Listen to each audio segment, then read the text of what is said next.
ಈ ದಿನ ನಾವು ಮಾಡ್ತಾ ಇರುವಂಥ ರೆಸಿಪಿ ಯಾವುದಂದ್ರೆ ಜೋಳದ ಹಿಟ್ಟಿನ ರೊಟ್ಟಿ.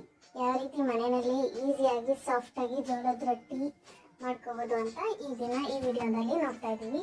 ಸೊ ಅದಕ್ಕೇನೆಲ್ಲ ಬೇಕು ಅಂದರೆ ಜೋಳದ ಹಿಟ್ಟನ್ನು ನೀಟಾಗಿ ಸೋಸ್ಕೊಂಡು ಅದಕ್ಕೆ ಒಂದು ಸ್ವಲ್ಪ ಉಪ್ಪು, ಆಮೇಲೆ ಸ್ವಲ್ಪ ಕಾದಿರುವಂಥ ಅಂದರೆ ಬಿಸಿ ನೀರನ್ನ ಅದಕ್ಕೆ ಹಾಕಿ ನೀಟಾಗಿ ಚಪಾತಿ ಹಿಟ್ಟಿನ ರೀತಿಯಲ್ಲಿ ಅದನ್ನು ಮಿದುವಾಗಿ ಕಲಸಿಟ್ಟು ಒಂದು 10 ನಿಮಿಷ ಆಗೋವರೆಗೂ ಅದನ್ನು ಹಾಗೆ ಒಂದು ಕ್ಯಾಪ್ನ ಮುಚ್ಚಿ ಅಥವಾ ಬಟ್ಲನ್ನ ಅದ್ರ ಮೇಲೆ ಮುಚ್ಚಿ ಅದನ್ನು ಹಾಗೆ ಒಂದು 10 ನಿಮಿಷ ಇರೋ ಹಾಗೆ ಬಿಟ್ಬಿಡಿ.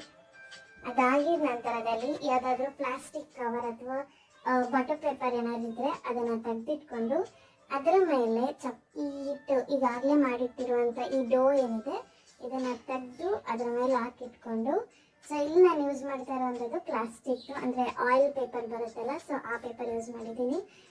ಆಮೇಲೆ ಅದನ್ನು ಹಿಟ್ಟನ್ನು ತೆಗೆದು ನೀಟಾಗಿ ಒಂದು ತೆಳ್ಳಗೂ ಅಲ್ಲ ದಪ್ಪಗೂ ಅಲ್ಲ ಆ ರೀತಿಯಲ್ಲಿ ಅದನ್ನು ನೀಟಾಗಿ ಒತ್ಕೊಂಡು, ಇದರಲ್ಲಿ ಟಿಪ್ ಏನಂದರೆ ಮಧ್ಯದಲ್ಲಿ ನಾವು ಯಾವುದೇ ರೀತಿಯಾಗಿ ಹಸಿಟ್ಟನ್ನ ಯೂಸ್ ಮಾಡಲ್ಲ. ಜಸ್ಟ್ ಅದೇನಿದೆ ಹಿಟ್ಟು ಅದನ್ನು ಹಾಗೇ ಒತ್ತಿ ತೆಳುವಾಗಿ ಅದನ್ನು ಪ್ಯಾನಲ್ಲಿ ಹಾಕಿ ಫ್ರೈ ಮಾಡಿದರೆ ಅಂದರೆ ಬಿಸಿ ಮಾಡಿಕೊಂಡ್ರೆ ಅದು ರೆಡಿ ಟು ಸರ್ವ್.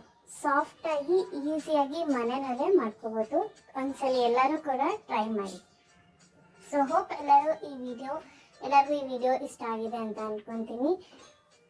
ಇನ್ನೂ ಹೆಚ್ಚೆಚ್ಚು ವಿಡಿಯೋನಿಗೆ ಮತ್ತೆ ಸಿಗ್ತಾ ಇರ್ತೀನಿ. Until then, stay tuned and take care.